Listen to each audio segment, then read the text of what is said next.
Chancellor Merkel all said, we don't want to bring Russia back into the G7. This open defiance and disagreement with the United States is really unprecedented. Hi everyone, I'm Dana Lewis in London, and welcome to Backstory. While you were rightly concerned about police violence in America and trying to cope with a pandemic, don't feel bad if you didn't notice this curveball President Trump just threw NATO and specifically Germany. The White House is not so quietly leaking a decision to pull a third of America's 35,000 soldiers out of Germany. And it appears Trump is doing it because, well, he's never gotten along well with German Chancellor Angela Merkel. And she just said she wouldn't attend a G7 meeting in June, especially since Trump wanted to invite Russian President Putin. But Trump has never gotten along with Merkel. Just listen to a small portion of his rant about Germany buying its energy supplies from Russia. But Germany is totally controlled by Russia, because they were getting from 60 to 70% of their energy from Russia and a new pipeline. And you tell me if that's appropriate, because I think it's not. And I think it's a very bad thing for NATO. And Angela Merkel, who's clearly frosty towards Trump, took a veiled swipe at him during a speech last year at Harvard. Tear down walls of ignorance and narrow-mindedness, for nothing has to stay as it is. But reducing America's force in Europe and NATO has serious consequences, and it sends the wrong message to an aggressive Russia. And to explain all this, you can't hear more eloquent, wiser words from Ambassador Nicholas Burns and our second guest, the former commander of U.S. military in Europe, former Lieutenant General Ben Hodges. First, Nicholas Burns. All right, Ambassador Nicholas Burns was in the Foreign Service for 27 years. He was the U.S. ambassador to NATO, and he is currently professor of diplomacy and international politics at Harvard's John F. Kennedy School of Government. Thank you for joining us, Mr. Ambassador. Dana, it's a pleasure to be with you. Thank you so much. Ambassador, President Trump apparently wants to pull about 1/3 of American troops out of Germany. Good idea? Terrible idea. Not Why? in the interest of the United States. The American troops are in Germany, obviously to help protect Germany and other European countries, but mainly because it's in the interest of the United States in two respects. It's a way that the United States can, within NATO, contain Putin and contain Russian aggression in Eastern Europe.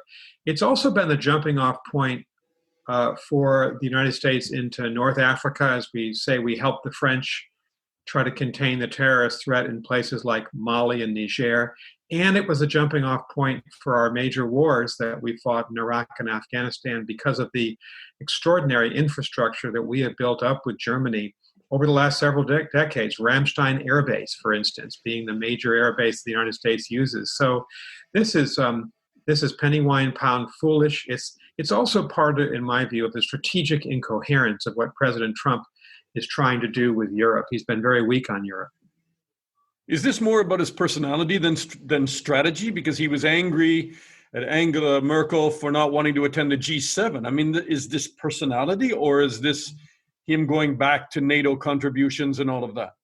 It's not strategic. It appears to be spite. He has had it out for Angela Merkel from the beginning of his presidency. I think he's been more critical of her publicly and privately than just about any world leader. He never breathed a word of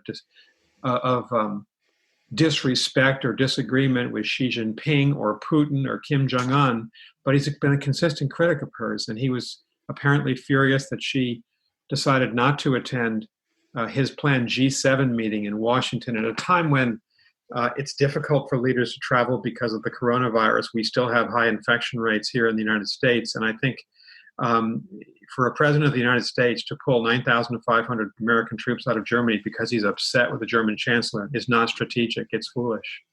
So will Congress allow him to do it? It's going to be interesting to see. I mean, there is, I think, a movement in Congress right now to assert itself, perhaps to pass a resolution against this decision or to try to delay it. Congress does hold the purse strings. One of the other reasons why we've expanded the American troop presence in Germany just over the last 5 years was after Putin's annexation of Crimea and his placement of Russian troops inside Ukraine in 2014 and 15, the Obama administration and the Trump administration have effectively rebuilt the U.S. armored presence in Europe that had been hollowed out to fight the wars in Iraq and Afghanistan. It's part of a strategic effort to make deterrence stronger against Putin as he threatens the Baltic states and Poland, and as he, of course, has acted illegally in both Georgia and Ukraine. So it's a very important strategic move. Congress in both parties had funded a fairly substantial buildup, multi-billion-dollar buildup of American armored presence, and now the president's going to counteract that.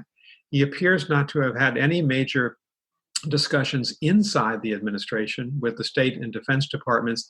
And of course, the fact, given Donald Trump's record, he didn't let the Germans know ahead of this announcement. This is he wants to bring Russia back into the G7. He talked about doing that. Is that in America's interest right now? No. I was part of the effort to bring Russia, to expand the G7 to the G8 to include Russia back in the 1990s when I was special assistant to President Clinton for Russia and Ukraine affairs. But that was the 1990s when President Yeltsin was in power. We were partners with Russia. Putin is an adversary of the entire NATO alliance.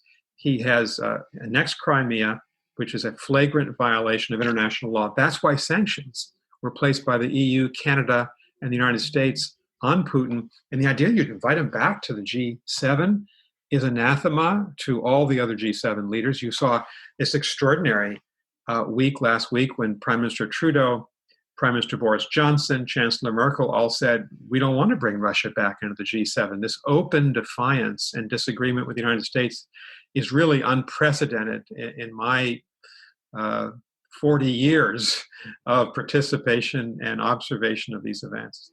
Dangerous times we live in. I mean, we are seeing a number of treaties that President Trump has walked away from. Open skies, and now START, as you know, is supposed to be renewed next year. And it looks like President Trump is saying we're not going to renew START, and the Russians are encouraging America to do so.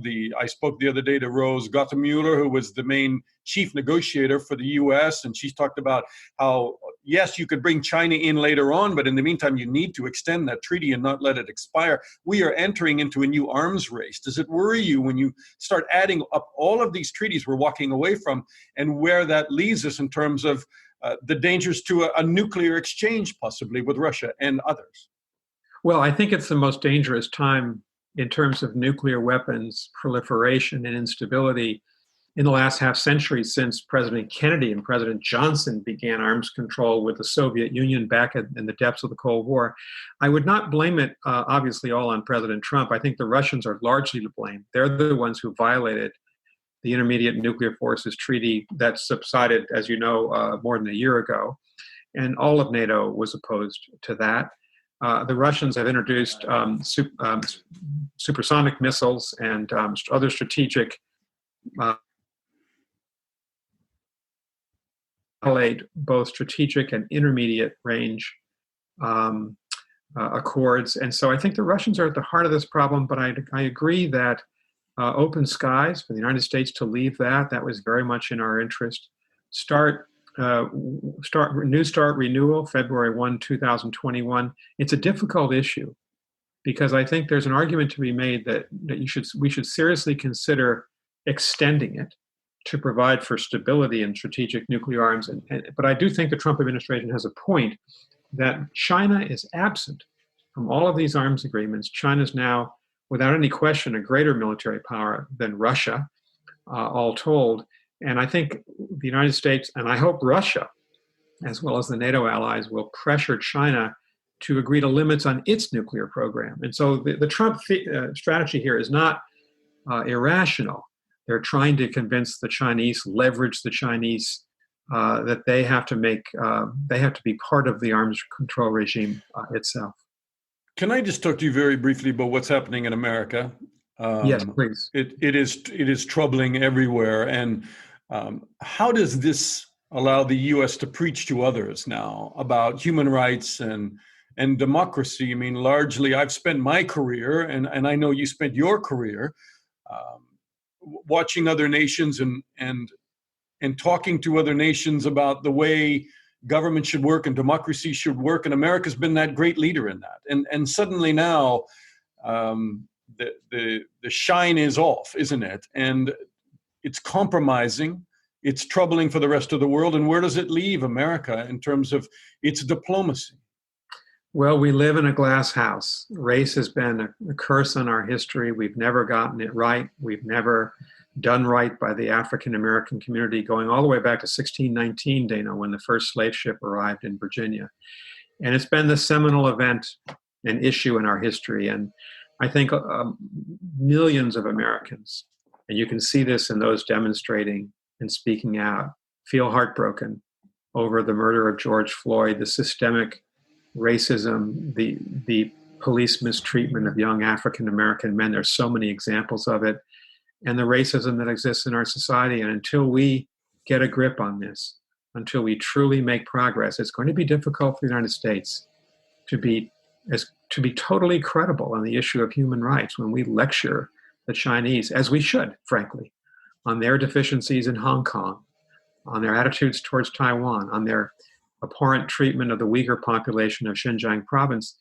The Chinese come right back at us with this charge, well, look at your own house. And so I think we're at a point in American history where our greatest weakness globally are the dysfunctions in Washington, the political dysfunctions, the racism in our country, the red-blue divide. We're at a time we need to heal America so that, in part, America can be more effective and honest in our global policy. Are you confident that you're in a healing process, or are you just entering something more dangerous than that? It's interesting. I'm confident that I've never seen the American public more engaged on race than it is right now. African Americans have always been engaged. They have to be engaged. They're the victims. White Americans are taking to the streets and speaking out in a way that I never thought was possible. And I'm old enough to have been 12 in 1968, during the most terrible year in our modern history, with the assassinations of Martin Luther King and Robert Kennedy and the Vietnam War and the violence in our streets. And I think if there is a silver lining in this very dark cloud, it is that people are really standing up here and holding the government to account. And the opposition to what President Trump tried to do, which was to bring the military into the streets to deny the First Amendment rights of peaceful protesters, fundamental to the entire history of the country and the idea of America, it's inspiring to see 4 former chairs of the Joint Chiefs of Staff all speak out against what President Trump tried to do. People are standing up. We just got to keep it going. And I'm going to be very, in a sense, partisan by saying we have to defeat Donald Trump on November 3rd. I'm an advisor to Joe Biden. I've been supporting him for 14 months. And I think leadership is the key here. In the White House, in governors' mansions, in city halls, in our communities, we need to take back the America that we love. And that is so important, I think, to the rest of the world, too, that democratic, human rights-oriented America. And that's the one you're talking about, Dana. And I think this crisis is the most profound crisis we've faced, the racial crisis. Ambassador Burns, thank you so much for your wise thoughts, and it's always an honor to talk to you. Thank you very much. Dana, thank you. Honored to be on your program. Thanks so much.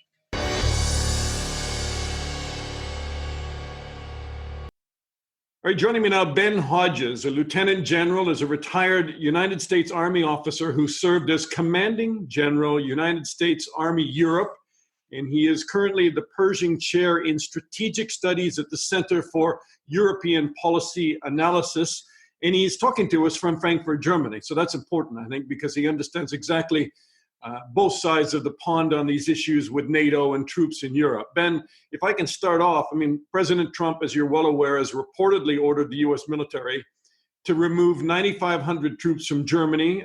The move could reduce the U.S. contingent to 25,000. Can I get your reaction on it? Well, Dana, first of all, thanks for the opportunity. Even people in the Pentagon and at NATO and other headquarters are referring all questions to the White House, which tells me that, this is not tied to any sort of a strategic analysis. This is a purely political calculation. If it's true, then I think it's a colossal mistake because of the damage it does to the cohesion of the alliance, as well as a significant reduction to actual capability that's here in Europe.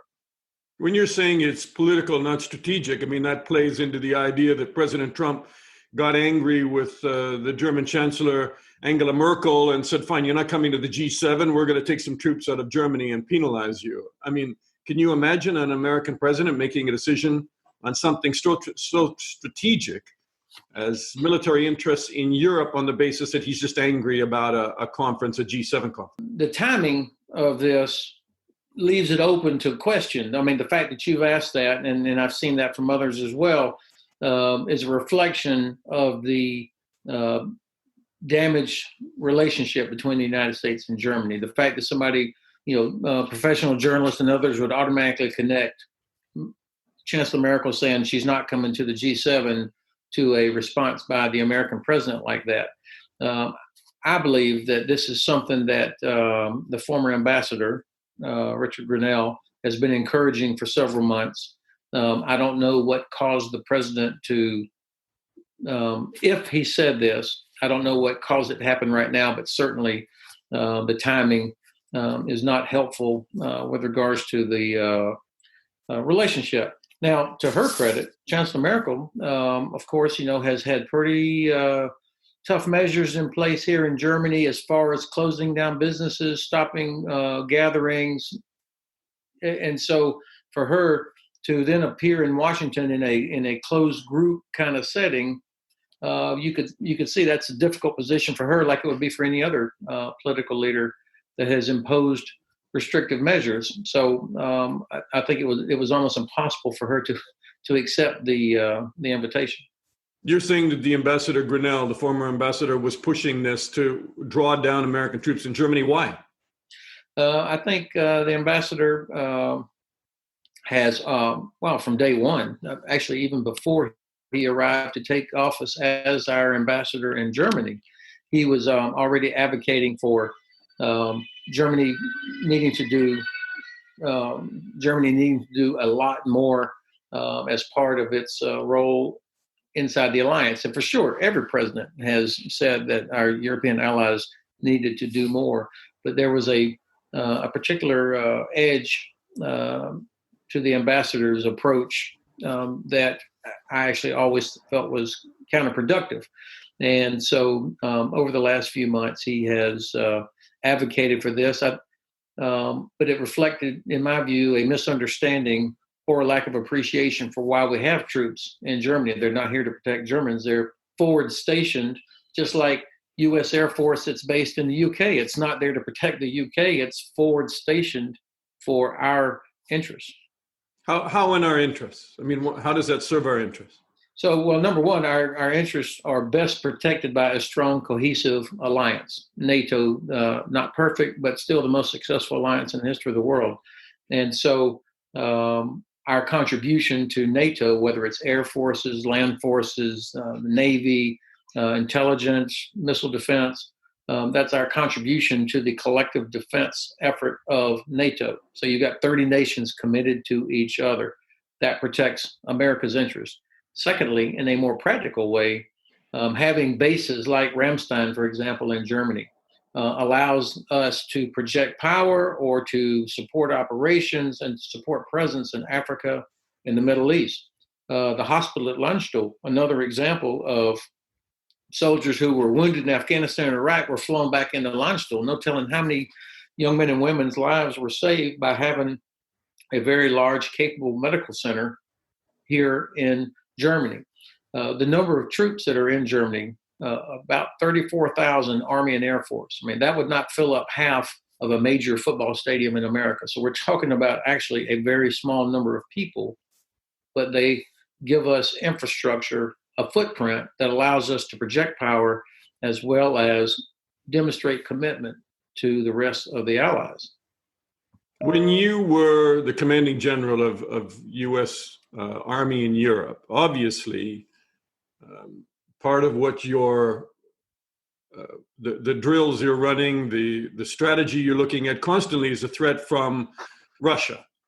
And I know that you were probably quite involved in dealing with Ukraine as well, and the Russian incursion into Ukraine and the seizure of Crimea. And how important are those troops in Germany and our presence in Germany and our contribution to NATO in terms of holding the line, if you want to call it that, in Eastern Europe against President Putin?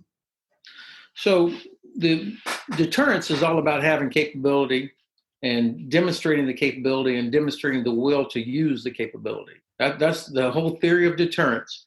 And so if you don't have actual capability there, then obviously you don't have deterrence. Or if you don't demonstrate that you have that capability, you don't have effective deterrence. Unlike in the Cold War, when I was a lieutenant a very long time ago, and we had almost 300,000 troops, the expectation was that, or the threat. 300,000 troops, and now you're down to 34,000. Yeah. So basically, when I was a lieutenant, we had 300,000. The mission was to deter the Soviet Union, protect American interests, and assure America's allies. Today, we have about 30,000 troops, and the mission is to deter Russia, protect America's interests, and assure America's allies. So that presence is an important part of that. But unlike during the Cold War, when the Soviet Union clearly had intentions to conquer, to invade West Germany, we know that from end of the Cold War, studying the plans and so on. Now, Russia, the Kremlin, does not have the capability to do that, but they also don't have the desire to do that. What they want to do is anything they can to undermine the cohesion of the alliance. So they use cyber, they use disinformation, and frequently they'll talk about the use of nuclear weapons. So to put in the mind of all political leaders that if they launched a short, quick attack into, say, Lithuania or Romania or Estonia, and then they stop and they say, do you really want to get into a nuclear war over Lithuania? And of course, if the alliance doesn't respond to that, then they have effectively wrecked NATO and undermined our alliance. And they also use their support for the Assad regime in Syria and Libya, which is only made possible because we have not competed effectively in the Black Sea. From their bases in Ukraine, that has put more than 3 million refugees on the road out of Syria into Turkey and the rest of Europe, which obviously undermines the European Union. Their support for General Haftar in Libya. Potentially, there's another 1 million refugees coming across the Mediterranean into Europe. This is not accidental. This is weaponization of refugees by the Kremlin. So competing in the Ukraine, not in the Ukraine, competing in Ukraine is important because without Crimea, without Russia's illegal annexation of Crimea and this bridge they built across the Kerch Strait, which chokes Ukrainian ports on Sea of Azov, this gives Russia the opportunity to dominate in the Black Sea and use it as their launching pad for all the malign activity they're conducting in the Middle East. So how do you analyze the wisdom then of President Trump flirting with the idea of normalizing relations with Russia and maybe even suggesting he could have gone to that G7 meeting with Angela Merkel? Well, even the European allies that tend to be more open to engagement with the Kremlin were astounded that the president would offer an invitation to President Putin to come to the G7. I mean, then they all said that this was completely unacceptable, and an invitation like that, just like a proposal to reduce by almost a third American troops in Germany, is a gift to the Kremlin. They've done nothing to merit such a reduction or an invitation. If anything, they've continued to kill Ukrainian troops in the Donbass every week. They've continued their disinformation efforts, their cyber attacks, and their illegal claims to territorial waters and exclusive economic zone around the Crimea. Why in the world would we offer them? That's the opposite of being a great negotiator. It's interesting in terms of timing that Russia, because you mentioned the nuclear threat and, a scenario where they might try to seize Estonia or Latvia or Lithuania. Russia has just come out and published its doctrine. Not accidentally, they've made it quite known that they might see a limited nuclear exchange or use of a nuclear device in relation to a conflict with NATO. Trump has said he won't renew the START nuclear treaty. He's abandoned the open skies. He's walked away from the INF, the Intermediate Range Treaty. These treaties, I mean, a lot of critics will say steered us away from a nuclear war, limited or otherwise, because a lot of people don't think you can have a limited exchange anyway, that they have steered us away from a nuclear conflict with Russia. And now we are in a new arms race with super duper missiles and, to quote President Trump, and other things. Are you worried about the direction that we're heading in, and very rapidly so? So I'm worried on a couple of levels. First, when it comes to these treaties, all of them have flaws because they're all the result of compromise and negotiation. So all of them will have some flaw. But as you state, the arms control protocols and efforts over the past decades have kept us, even though both sides had thousands of nuclear weapons, we've managed to reduce the risk as well as the numbers. I mean, something like 80% reduction in nuclear weapons overall, 90% reduction of nuclear weapons that were based in Europe. This is not inconsequential. I would much rather that we stay inside treaties as well as international and multilateral organizations and fix them versus walking away from them. I would prefer that the United States lead, not leave. Now, our allies could behave much better. Germany, France, the UK, others, for example, in INF, they knew for years that Russia was in violation of INF. They've known for years that Russia was in violation of Open Skies Treaty. Those countries, instead of criticizing the United States for walking away from them, should have been putting big pressure on the Kremlin to live up to it. And the United States, if we had been thinking more strategically, should have been working with Germany in particular to put pressure on the Kremlin. I think Germany is the only country that can actually influence Kremlin behavior because of its economic power and its leadership inside the European Union. And the same, by the way, with the Chinese Communist Party. So a better approach, in my view, and it's very difficult, obviously, but to work closely with those allies that can bring to bear the right kind of economic leverage on the Kremlin and on the Chinese Communist Party. Now, how do you? Sorry, I was just going to say it's. I'm not opposed to the administration's desire to get China involved in the arms control process, and of course, the Chinese Communist Party right now has zero incentive and zero desire to be a part of it. So there is a strategic challenge for the United States that we can't keep our hands tied here while the Chinese develop unlimited capabilities. That is a concern.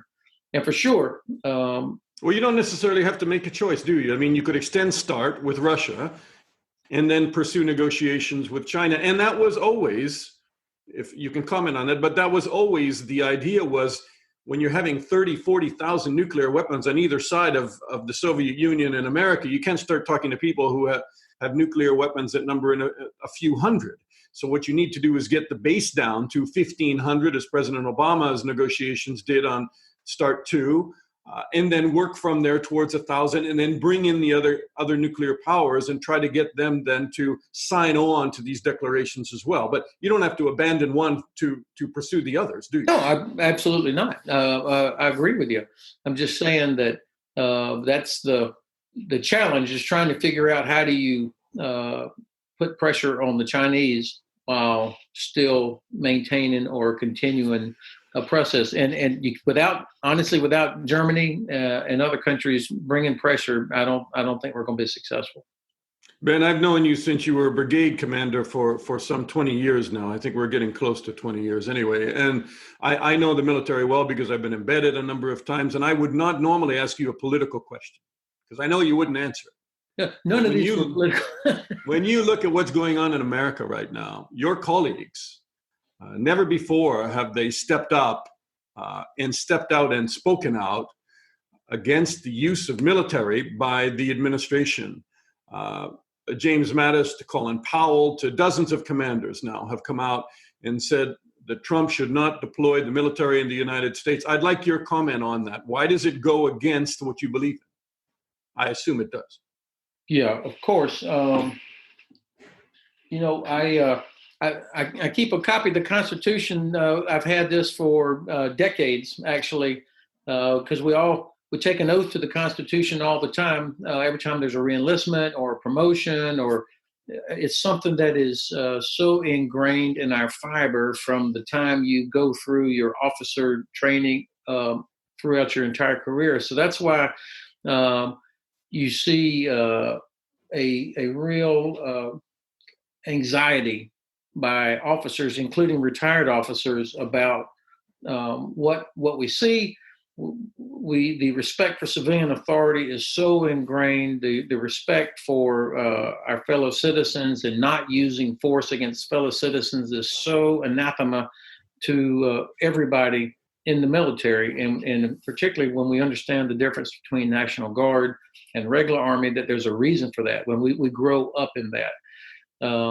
So you can see professional officers of all the services really wrestled with this idea. Just like we also hate seeing monuments in Washington D.C. being defaced and violence. So there's it was a struggle. I think that when I think about in 1957. When President Eisenhower deployed soldiers from the 327th Infantry Regiment of the 101st. Now, the reason I'm so familiar with this is because the 327th Infantry, of course, is the core of 1st Brigade of the 101st. That's my regiment. And we have a memorial in the brigade headquarters there to when our soldiers were sent to Little Rock, Arkansas, to protect 9 young black children trying to go into a high school that the governor of Arkansas had used the Arkansas National Guard to prevent from happening. And so President Eisenhower, in order to protect these 9 young kids, but also because the image of the United States was so terrible as race riots were happening, the president felt it was appropriate to use the military at that time. And I would completely agree. I've seen nothing in this situation that would warrant the use of the regular military in any kind of a federal role. I think there's so much more that could be done, and part of the negative reaction is also because of the language. I mean, when the Secretary of Defense talks about dominating battle space, when we're talking about American cities, incredible. It's aberrant to everybody, and so. I certainly would agree with the criticisms of General Mattis, Admiral Mullen, and others. What would you have advised the president if you had been with him and he had said, clear Lafayette Park, I want to go for a walk, and we're going to use tear gas and rubber bullets to do that? Well, first of all, I am very sure that Mark Milley, the chairman of the Joint Chiefs, pushed very hard against the president on using the Insurrection Act and bringing in the regular Army. There's no doubt in my mind that he fought back against that very hard.